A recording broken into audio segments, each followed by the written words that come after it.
Hey everybody, it's Ron, and I want to tell you a story about business and how that story changed everything. It's just after sunrise on February 23rd, 2021 in Southern California. Sheriff's deputies and firefighters move carefully down a steep roadside embankment in Rolling Hills Estates, not far from Los Angeles. A black SUV sits twisted against a tree below the road. The vehicle has rolled several times. The front end is crushed. Glass and debris are scattered all across the hillside. And inside the wreck is the driver. One of the deputies recognizes him almost immediately. It's Tiger Woods. Within minutes, the news begins spreading. First across police radios, then through reporters. Soon every major sports network in the world is running the same breaking headline. Tiger Woods has been pulled from a devastating car crash. For millions of people watching that morning, the moment feels strangely familiar because Tiger's career has always moved in waves. Extraordinary dominance, painful setbacks, personal collapse, and unbelievable comebacks. Injuries that seem like they might end everything. Highs and lows. And yet, even after decades of all of it, the crash still becomes global news. Not just sports news, global news. Which raises some fascinating questions. How did one athlete become so central to an entire sport that a car crash becomes an international headline? How did a single golfer reshape television ratings, sponsorship money, and the economics of the game itself? And of all those ups and downs, was what happened on April 13th, 1997, quite a few years earlier, perhaps the highest of the highs.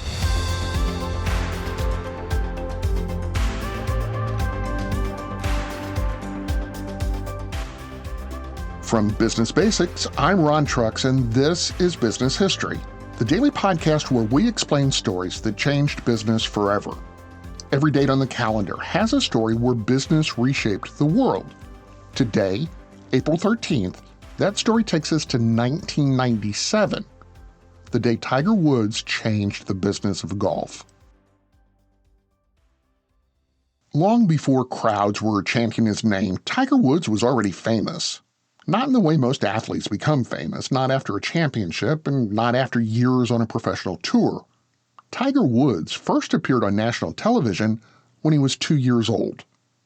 It was 1978, and he stood on the stage of The Tonight Show starring Johnny Carson, holding a tiny little golf club, almost as tall as he was. Carson watched as the toddler lined up a putt against Bob Hope, one of the most recognizable entertainers in America at the time. Tiger rolled the ball straight towards the cup, and the audience laughed and applauded. It was charming television, a cute moment. But for Tiger's father, Earl Woods, it wasn't a novelty act. Earl believed his son was something entirely different. From the time Tiger could walk, Earl was introducing him to the game of golf. The backyard became a training ground. Local courses became classrooms. As Tiger grew older, the competition around him kept changing because the players his age simply couldn't keep up. By his early teens, Tiger Woods was already winning national junior championships. By college, he was playing at Stanford University, one of the top golf programs in the country. Then came a stretch that made the golf world start paying very close attention. Tiger won the U.S. Amateur Championship 3 years in a row, 1994, 1995, and 1996. No one had ever done that before. Later that same year, he made the decision to turn professional. Almost immediately, the business side of sports began circling. One company in particular made a pretty bold move. Nike, which had never seriously competed in the golf equipment market, signed the young golfer to a 5-year endorsement worth about $40 million. Another deal with Titleist, the golf equipment manufacturer, reportedly added roughly $20 million more. At the time, those numbers shocked the sports world. Tiger yet hadn't played a single round as a professional. But Nike's executives believed something was coming, something bigger than a promising young golfer. They believed Tiger Woods might become a global sports figure. What no one realized yet was that the moment that would prove them right was about to happen the following spring. Because in April of 1997, Tiger Woods arrived at one of the most famous tournaments in sports, and golf was about to change.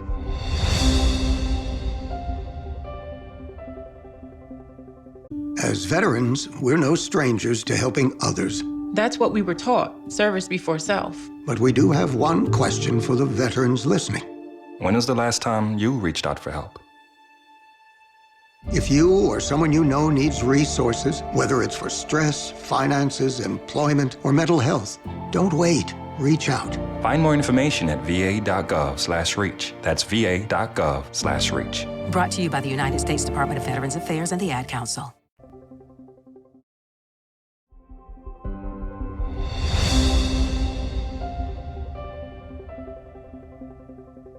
To understand what happened next, you have to understand the Masters tournament. The Masters was played each spring at Augusta National Golf Club in Georgia. And it isn't just another stop on the professional golf schedule. It's one of the sport's 4 major championships, and in many ways it's the most recognizable. Augusta is steeped in tradition. The course is private, exclusive, and famously difficult. The winner doesn't just receive a trophy, he receives the green jacket, becoming part of a small club of champions that stretches back decades. For golfers, winning the Masters isn't just a career highlight, it's a place in history. And in 1997, that history was about to change. Tiger Woods arrived in Augusta as a 21-year-old rising star, but still largely unproven at the professional level. Expectations were high, but few people predicted what would actually happen. In fact, the tournament didn't begin the way legends are supposed to begin.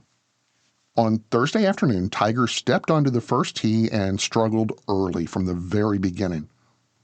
By the time he finished the front 9, he had posted a 40, which is a score that normally knocks a player out of contention at a major tournament.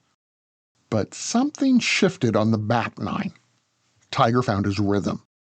The power and precision that had dominated amateur golf suddenly appeared on one of the most famous courses in the world. Birdies started appearing on the scorecard. By Friday, he was climbing the leaderboard. By Saturday, he had taken control of the entire tournament. And by Sunday afternoon, something historic was unfolding in front of the galleries at Augusta National. Tiger Woods wasn't just winning the Masters, he was dominating it. When he walked up to the 18th fairway on April 13, 1997, the outcome was already decided. Tiger Woods finished the tournament at an 18 under par, breaking the Masters scoring record and defeating the rest of the field by 12 strokes. At 21, he became the youngest Masters champion in history. But the real shift wasn't actually happening on the course. It was happening in the living rooms of millions of viewers. Television ratings surged. New audiences were tuning in, and younger fans, more diverse fans, were joining them. People who had never paid much attention to golf before were now suddenly trying to find a way to follow along. And we all know what's next when that happens. Sponsors noticed. Equipment companies noticed. Television networks noticed. And suddenly Nike's massive gamble looked less like a risk and more like one of the smartest marketing bets in. I'm Chris Jakimick. I served in the United States Air Force and I deployed 3 times. Being a veteran, it's interwoven into your DNA. It is really the absence of the connection and the purpose that can really drive a lot of veterans to some negative thoughts. For those who are in a suicidal crisis, the window of time to save somebody's life is very short. Our duty is to protect ourselves and protect our families. And one way you can do that is store your weapons safely. Store all your guns securely. Help stop suicide. Brought to you by End Family Fire and the Ad Council. The more you listen to your kids, the closer you'll be. So we asked kids, what do you want your parents to hear? I feel sometimes that I'm not listened to. I would just want you to listen to me more often and evaluate situations with me and lead me towards success. Listening is a form of love. Find resources to help you support your kids and their emotional well-being at sounditouttogether.org. That's sounditouttogether.org. Brought to you by the Ad Council and Pivotal. Sports history.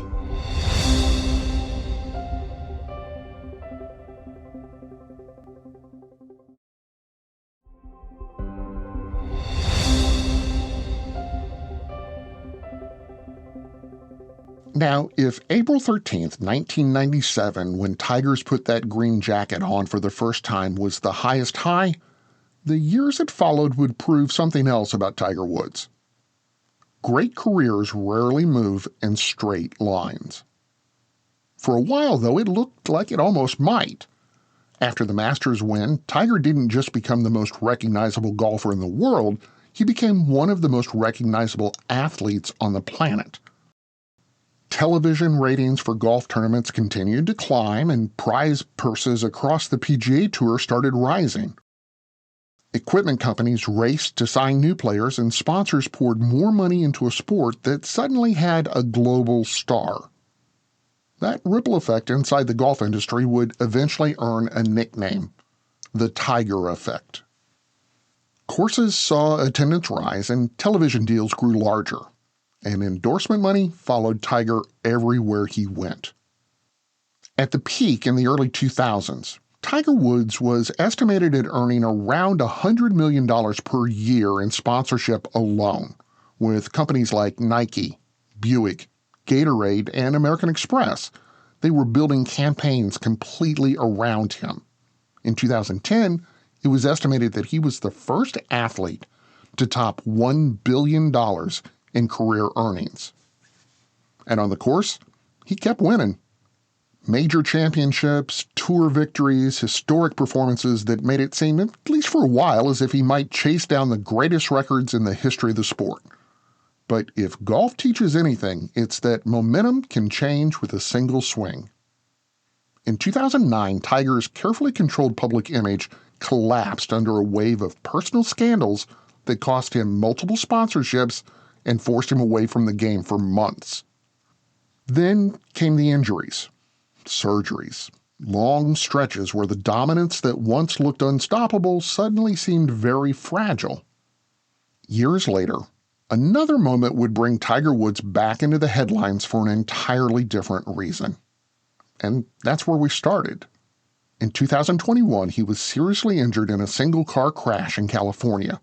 His vehicle struck a tree and rolled down a hillside. For a while, it wasn't even clear whether he would walk normally again, much less compete in professional golf. Highs and lows, comebacks and setbacks. The career that once looked like an uninterrupted climb turned out to be something much more human. But through all of it, one moment stands apart, because long before the injuries, before the scandals, before the crash, there was a Sunday afternoon at Augusta. And on April 13th, 1997, a 21-year-old golfer walked up the 18th fairway wearing a red shirt, the tournament already decided, the crowd rising to its feet. He walked away wearing a green jacket. That day didn't just produce a champion, it changed the business of golf.